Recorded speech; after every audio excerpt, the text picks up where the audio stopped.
ఇప్పటి వరకు అంశు ప్రాణాలతో ఉంటే చాలు అనుకున్నాను. కానీ ఇప్పుడు ఆపరేషన్ జరిగి తను కోలుకున్నాక లోకం అడిగే మొదటి ప్రశ్న ఏంటో తెలుసా? తన తండ్రి ఎవరు అని.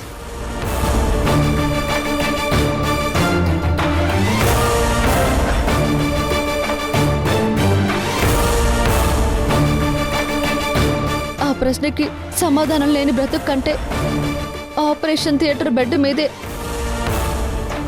ఆ పసి ప్రాణం పోవటమే మేలు. మీరా, ఏంటి ఆవేశం? ఇది మీ అందరికీ ఆవేశంలానే కనబడుతుందమ్మా, కానీ ఇది ఆవేశంతో కాదు, అవమానంతో నిండుకున్న నిర్ణయం.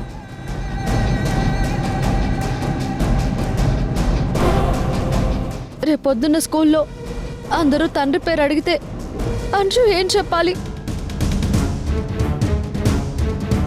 నా తండ్రి ఎవరో చెప్పలేను అని ఏడవాలా? గౌరవం లేని చోట బతకడం కంటే గౌరవంగా చనిపోవడం బెటర్.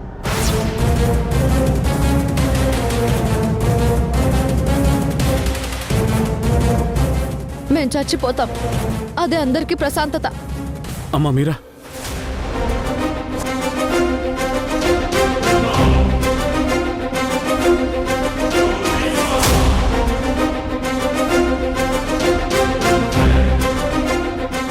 చూసేవా నందిత, దాని కళ్ళలో నీళ్లు?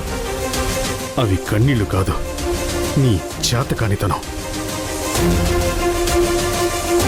సావు గుమ్మం వరకు వచ్చాక కూడా ఇంకా ఈ ఇంట్లో దేని గురించి చర్చలు జరుగుతున్నాయి? నీ బిడ్డ తన బిడ్డతో కలిసి చచ్చిపోతానంటుంటే ఒక తల్లిగా చోద్యం చూస్తూ నిలబడ్డావు. ఏం మల్లిక, నీ రక్తానికి ఒక గుర్తింపు ఇవ్వడం నీ బాధ్యత కాదా?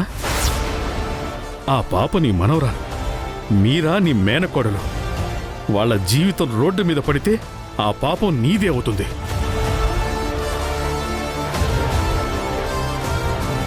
న్యాయం జరగాల్సింది బయట వాళ్ళకు కాదు, నీ ఇంట్లో ఉన్న నీ రక్తానికి. దాసు, మీరా ఈ ఇంటి రక్తమని నాకు గుర్తు చేయాల్సిన అవసరం లేదు. తను నందిత కూతురు. ధ్రువకి ఈ ఇంట్లో ఎంత హక్కుందో మీరాకి అంతే హక్కుంది. వాళ్ళ కోసమే కదా ఇప్పుడు నేను హాస్పిటల్కి వెళ్ళమన్నాను. దయ చూపిస్తున్నావా మల్లిక? ఇప్పుడు కావాల్సింది దయ కాదు, నా బిడ్డకి తన గౌరవం, తన బిడ్డకి ఈ ఇంటి పేరు, ఈ రెండు ఇవ్వు చాలు. ధ్రువకిచ్చి మీరాని పెళ్లి చేసి అప్పుడు మాట్లాడు నీ బిడ్డతో సమానమైన హక్కుందని. అంతేకాని ఊరికి కబుర్లు చెప్పకు. ఒక ప్రాణాన్ని కాపాడడం కోసం ఇంకో ప్రాణాన్ని హరించే హక్కు ఆ దేవుడి కూడా లేదు. ఇక మనుషుల మనమెంత? అంశు కోసం, మీరా కోసం నేను ఏమైనా చేస్తాను, కానీ వసుంధర స్థాయిని మాత్రం తాకనివ్వను. వసుంధర, వసుంధర, వసుంధర ఏముందని ఆ వసుంధరలో? తను ఇంట్లో లేదు, నీ కొడుకు పక్కన కూడా లేదు. మీరు వద్దు అని మీ మొహం మీద ఒక ఉత్తరం పడేసి పోయింది. లేని దానికోసం ఉన్నవాళ్ళని చంపేస్తావా? మనిషి కంటికి కనిపించినంత మాత్రాన మనసులో ఉన్న తన స్థానం చెరిగిపోదు దాసు. వసుంధర ఈ ఇంటి కోడలు. దాని మెడలో తాళి ఉన్నంత వరకు అది ధ్రువ పెళ్ళామే.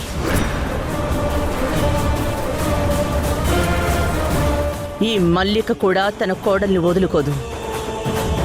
ఈ ఇంటికి, ఈ ఇంటి పేరుకి, ధ్రువ పక్కన నిలబడ్డానికి వసుంధరకి తప్ప ఇంకెవ్వరికీ అర్హత లేదు, రాదు, రానివ్వను.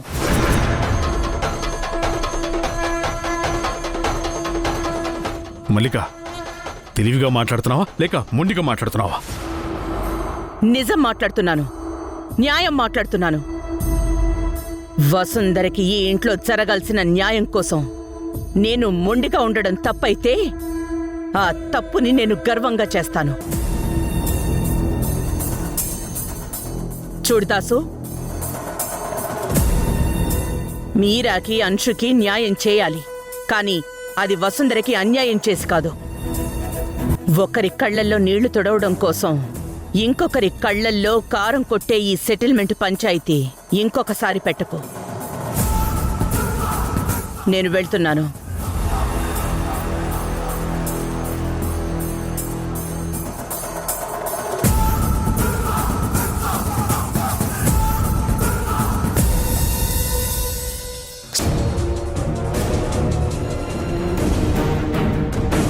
ఇంట్లో అంత గొడవ జరిగిందా?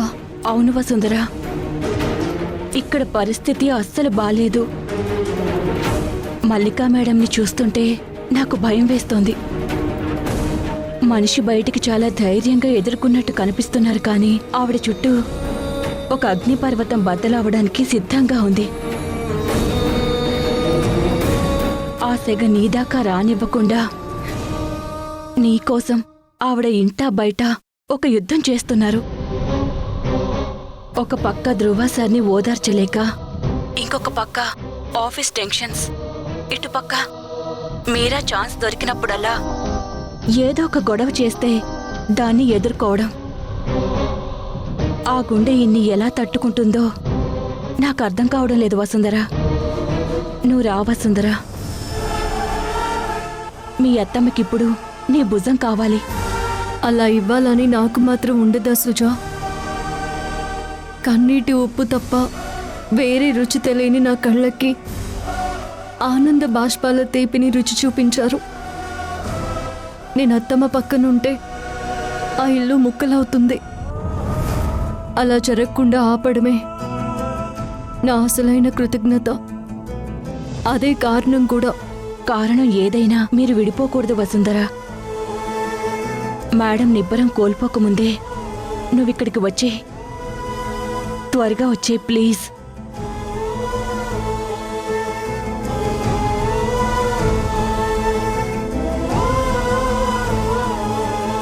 అత్తమ్మ, నాకు నిజంగా అవసరమైనప్పుడు సైన్యం ముందు నిలబడ్డ రాజులాగా నా ముందు నిలబడ్డారు. కానీ మీ అవసరానికి కనీసం మీ పక్కన నిలబడలేకపోతున్నాను. మీరు మామయ్యకి ఇచ్చిన మాట నిలబడాలంటే నేను మీ జీవితంలో ఒక పీడకలలా మిగిలిపోవాలి. ప్రస్తుతం అందరూ తుఫాన్ని చూస్తుంటే నేను ఆ తుఫాను తర్వాత వచ్చే ప్రశాంతతని చూస్తున్నాను. ఈ దూరం మీ గుండెకు గాయం చేసిన మీ గౌరవాన్ని మాత్రం ప్రాణం ఉన్నంత వరకు కాపాడుతుంది.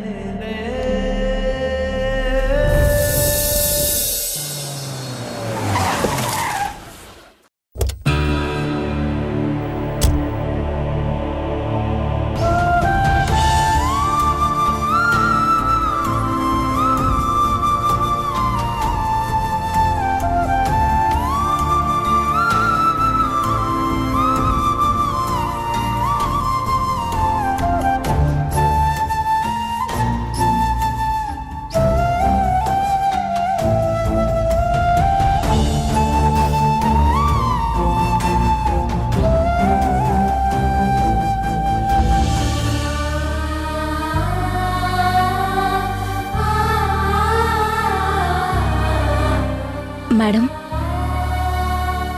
మేడం. ఆ వసుంధర, చెప్పు. చెప్పు సుజా. ఎప్పుడొచ్చారు మేడం? ఇంట్లోకి రాకుండా ఇక్కడ కూర్చున్నారేంటి? ఇంట్లో కూర్చున్నప్పటి నుంచి ఎక్కడ చూసినా వసుంధరే కనిపిస్తోంది. రాబుద్ది కావడం లేదు సుజా. కాసేపు ఆగొస్తాను, నువ్వు వెళ్ళు.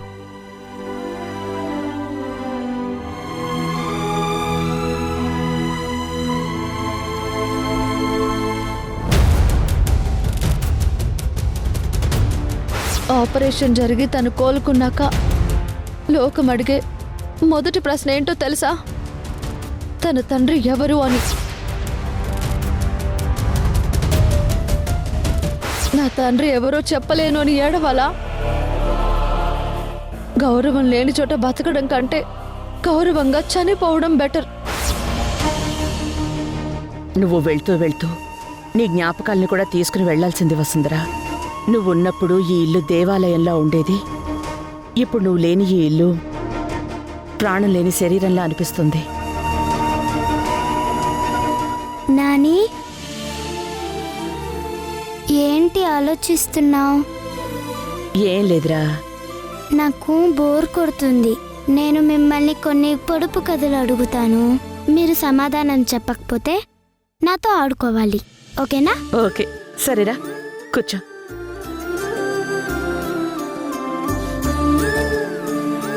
అడుగు. ఇప్పుడు నీ దగ్గర ఎన్ని కథలున్నాయో? నాని, మొదటిది ఉమ్, పచ్చని పెట్టె. పెట్టెలో తెల్లని ముత్యాలు, ముత్యాలకి నల్లటి కళ్ళు. ఏంటది? ముత్యాలకే కళ్ళా? అంటే ఏదైనా నగనా? కాదు నాని, సీతాఫలం. హో. సరే, రెండోది ఉమ్, ముగ్గురు అన్నదమ్ములు ఒకరు వెనక ఒకరు పరిగెత్తుతారు. ఎప్పటికీ ఒకరినొకరు పట్టుకోలేరు. ఎవరు వాళ్ళు? ఎవరబ్బా? తెలుసుకోవడం కష్టంగా ఉందే. దొంగ పోలీసాట? కాదు నాని, గోడ మీదుండే గడియారం ముళ్ళు. అయ్యో, మళ్ళీ ఓడిపోయాను. చివరిది అడుగుతాను ఉమ్, నాని, మీరు చెప్పకపోతే పందెం గుర్తుందిగా, నాతో ఆడాలి. సరే, అడుగు. ఇది వసుంధర అమ్మ చెప్పింది నాకు. వానొస్తే విచ్చుకుంటుంది, ఎండొస్తే ముడుచుకుంటుంది. ఏంటది? అది గొడుగు కదా? అయ్యో, కనిపెట్టేసావా నాని? ఉమ్, సరే, ఇంకొకటి అడుగుతాను. ఇది మీరు చెప్పకూడదు, అప్పుడే మీరు నాతో ఆడతారు. ఉమ్, సరే, అడుగు. అమ్మ అంటే కలుస్తాయి, నాన్న అంటే విడిపోతాయి. ఏంటది? ఉమ్, నాకు తెలీదే. దీని గురించి అస్సలు నాకు తెలీదే. ఏంటబ్బా అది? నాని, ఉమ్, చెప్పేస్తున్నా, తర్వాత మీరు నాతో ఆడాలి. ఉమ్, సరే. పెదాలు. నువ్వు భలే తెలివైందని వంశు. సరే, ఆడుకుందామా?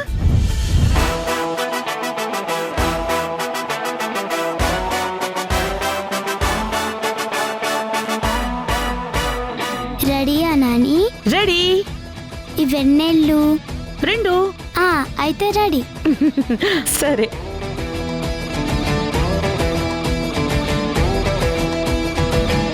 అంశు, పట్టుకో. అంశు.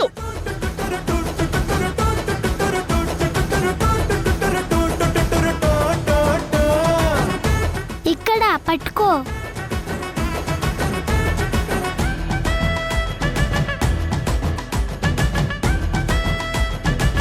నాని, ఇక్కడ. దొరికేసావు, దొరికేసావు.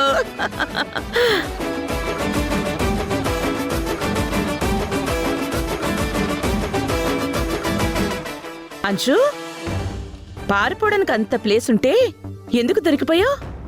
వసుంధర అమ్మ ఒకసారి చెప్పింది నాని, మా అత్తమ్మ గెలవాలి, అది చూడడం నాకు ఇష్టమని.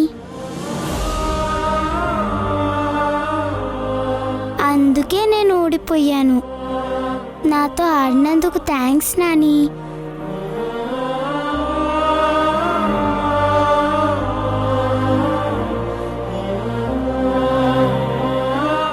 అంశు, ఈరోజు రాత్రికి నాతో పడుకుంటావా? నిజంగానా నాని? నన్ను పడుకోనిస్తారా? వసుంధర చెప్పేది చెప్పినట్టు వినే బంగారు తల్లి మాటని నేనెలా కాదనగలనురా? ఇప్పుడు మనం చాలా కథలు చెప్పుకుందాం. సరే నాని. సరే, పద. అమ్మా, అమ్మా, అంశు కథ చెప్పినట్టు నాకు కథ చెప్పమ్మా. ఈరోజు నేను నీ దగ్గరే పడుకుంటాను. అమ్మా, ప్లీజ్ అమ్మా, ప్లీజ్ అమ్మా, నాకు నిద్ర పట్టడం లేదు. ఒక్క నిమిషం. అంశు, ఏమంటూ? ఓకే ఓకే ఓకే, చెప్పు. ఓకే. అయితే నాకు కూడా ఓకే. ముందు భోజనం చేసి తర్వాత చక్కగా కథలు చెప్పుకుందాం. సరే, పదండి. వసుంధరా, నువ్వు ఇంట్లో లేకపోయినా నువ్వు పంచిన ప్రేమ వీళ్ళ ముగ్గురిని ఒక్కటి చేసింది.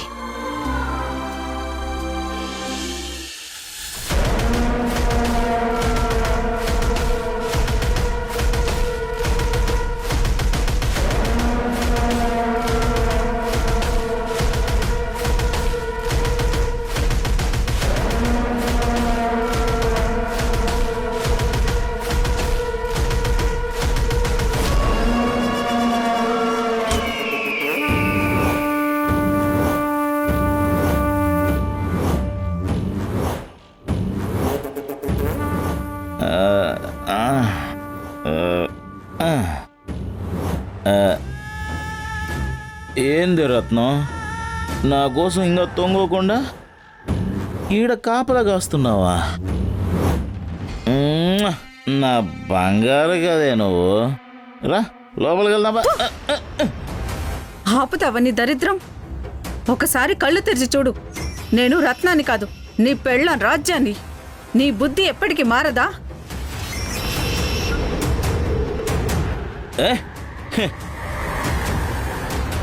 ఏ రాజ్యం?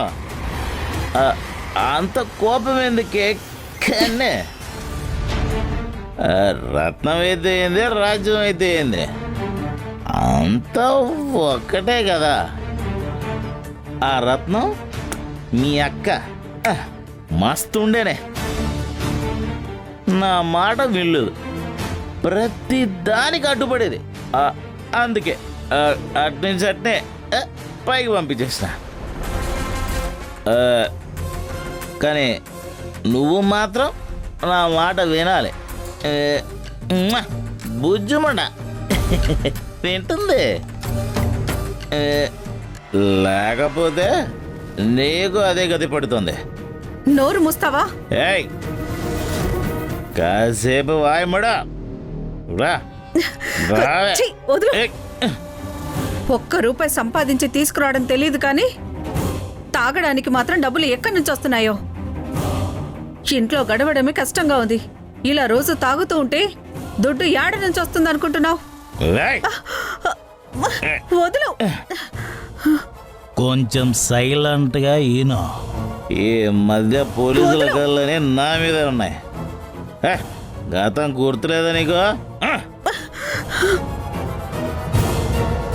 ఒకప్పుడు ఇదే మునుస్వామి పొన్నంగల పెళ్లి చేసుకొని నమ్మించి మెడలు వంచి గల్ఫ్ దేశానికి ఒక్కొక్క దాన్ని 1,00,000కి అమ్మేసినప్పుడు ఆ కాసులతో వేడి వేడి బిర్యానీలు మెక్కి కొత్త కొత్త బట్టలు వేసుకొని మెడలో నగలు వేసుకొని కులుగుతూ ఉన్నావు కదే. అప్పుడు లేని నొప్పి ఇప్పుడెందుకు వస్తుంది? ఇప్పుడు బిజినెస్లో రిసెషన్ నడుస్తుంది, అందుకే సైలెంట్గా ఉన్నా. చిచి, నా బిడ్డను అడ్డు పెట్టి డబ్బు తెస్తానని పంపుండావు కదా. చెప్తా విను, దానితో నేను ఓ పెరియ డీల్ సెట్ చేస్తున్నా. అది కానీ వర్కౌట్ అయితే మనము కోడేశ్వరులం అవుతామే. ఆ పైన మనం సంతోషంగా ఉండొచ్చు, సరేనా? ఇప్పుడు మోసుకునే తొంగ పదా ఎలా ఎలా.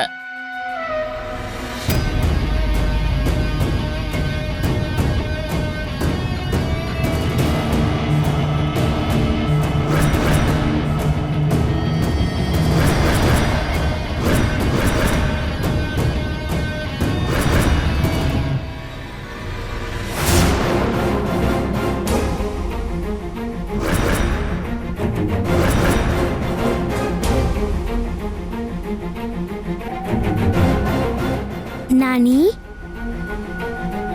వసుంధర అమ్మ ఎక్కడికి వెళ్ళింది? ఎప్పుడు వస్తుంది? అసలు వస్తుందా రాదా? వసుంధరమ్మ ఒక చిన్న పని మీద వెళ్ళిందమ్మా, త్వరగా వచ్చేస్తుంది. సరేనా? నువ్వు పడుకో. మరి నాకు కథ చెప్తానన్నావు. చెప్తాను, పడుకుంటావా? ఇక్కడ ఒక చిన్న నెమలి పిల్ల, దానికి ఎంతో అందమైన ఈకలున్నాయని కొంచెం కూడా గర్వం లేదు. అందరికీ సంతోషాన్ని పంచడం అంటే ఆ నెమలి పిల్లకి చాలా ఇష్టం. ఒకరోజు ఆ నెమలి పిల్లకి ఒక పెద్ద చెట్టు కనిపించింది. పాపం, ఆ చెట్టు చాలా కాలంగా ఎండలో ఎండిపోతూ ఉంది. ఆ నెమలి పిల్లకి జాలేసి తన చెట్టు చుట్టూతా రోజూ నాట్యం చేసేది. ఆ నాట్యం చూసి మేఘాలు సంతోషంతో వానలు కురిపించాయి. చెట్టు మళ్ళీ పచ్చగా మారింది.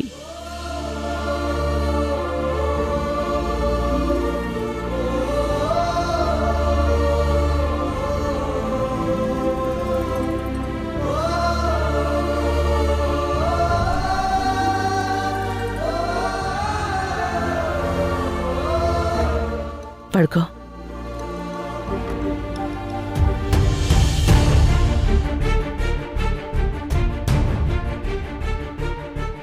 ధ్రువ సార్, మీ సంతోషం కోసమే మీకు దూరంగా ఉంటున్నాను. ఇది నాకెంత కష్టమో మీ ఊహకు కూడా అందదు సార్. నేను మీ కళ్ళ ముందే ఉంటే దాసు బాబాయ్ కావాలని రోజు ఆ ఇంట్లో ఏదో ఒక గొడవ చేస్తూ ఉంటారు. అత్తమ్మ రోజు ఇంటికి రాగానే మనశ్శాంతి లేకుండా ఏదో గొడవ సృష్టిస్తారు.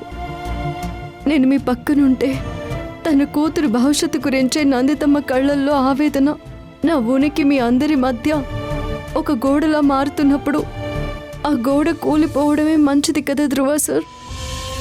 నేను మీ పక్కన లేకపోయినా మీకోసం ఎప్పుడూ ఉంటాను. అత్తమ్మని అంశుని జాగ్రత్తగా చూసుకోండి. నా ప్రేమని దూరం చేసుకుంటే మీ అందరి మధ్య ఉన్న దూరం తగ్గుతుందని నేను నమ్మాను. దూరం పెరిగితే ప్రేమ తగ్గుతుంది అంటారు, కానీ మీకు దూరంగా జరుగుతున్న కొద్దీ నా ప్రాణం మీ దగ్గరే ఆగిపోతుంది. మీరందరూ ప్రశాంతంగా ఉన్నారు అన్న వార్త వింటే చాలు, ఈ వసుంధర ఎక్కడున్నా సంతోషంగా ఉంటుంది, సంతోషంగా ఉంటుంది.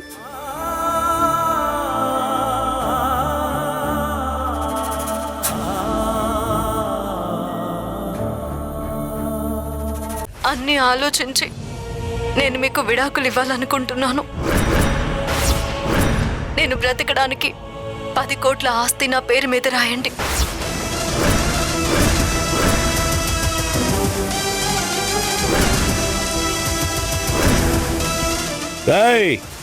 యారాది?